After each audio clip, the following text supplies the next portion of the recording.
Le bûcheron et Mercure.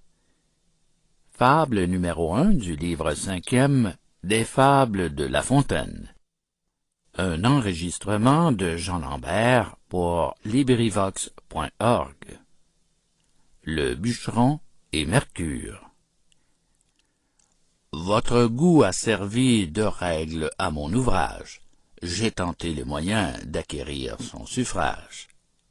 Vous voulez qu'on évite un soin trop curieux et des vains ornements l'effort ambitieux. Je le veux comme vous, cet effort ne peut plaire. Un auteur gâte tout quand il veut trop bien faire, non qu'il faille bannir certains traits délicats.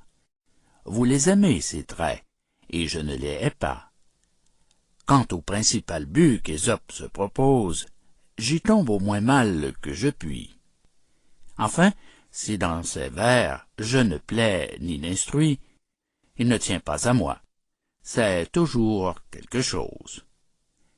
Comme la force est un point dont je ne me pique point, je tâche d'y tourner le vice en ridicule, ne pouvant l'attaquer avec des bras d'Hercule. C'est là tout mon talent, je ne sais s'il suffit. Tantôt je peins en un récit la sotte vanité jointe avec l'envie, deux pivots sur qui roule aujourd'hui notre vie. Tel est ce chétif animal, qui voulut en grosseur au bœuf se rendre égal. J'oppose quelquefois, par une double image, le vice à la vertu, la sottise au bon sens, les agneaux au loup ravissant, la mouche à la fourmi, faisant de cet ouvrage une ample comédie à 100 actes divers, et dont la scène est l'univers. Hommes, dieux, animaux, tout y fait quelque rôle, Jupiter comme un autre. Introduisons celui qui porte de sa part aux belles la parole.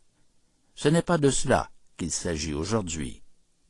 Un bûcheron perdit son gagne-pain, c'est sa cognée, et la cherchant en vain, ce fut pitié là-dessus de l'entendre.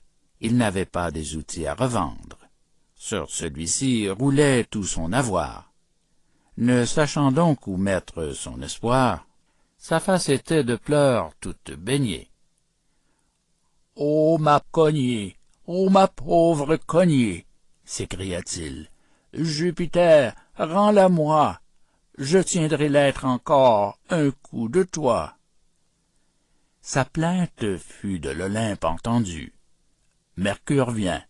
« Elle n'est pas perdue, » lui dit ce dieu. « La connaîtrais-tu bien? Je crois l'avoir près d'ici rencontrée. » Lors une d'or à l'homme était montrée. Il répondit, « Je n'y demande rien. » Une d'argent succède à la première. Il la refuse. Enfin, une de bois. « Voilà, dit-il, la mienne cette fois. Je suis content si j'ai cette dernière. »« Tu les auras, dit le dieu, toutes trois. Ta bonne foi sera récompensée. »« En ce sens-là, je les prendrai, dit-il. » L'histoire en est aussitôt dispersée, et Bouquillon de perdre leur outil, et de crier pour se le faire rendre. Le roi des dieux ne sait auquel entendre.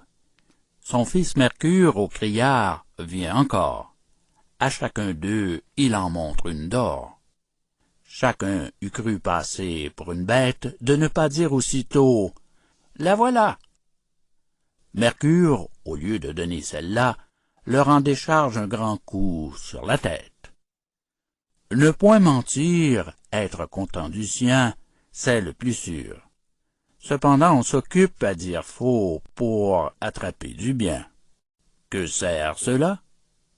Jupiter n'est pas dupe. Fin de Le bûcheron et Mercure. Fable numéro 1 du livre 5e de La Fontaine. Cet enregistrement appartient au domaine public.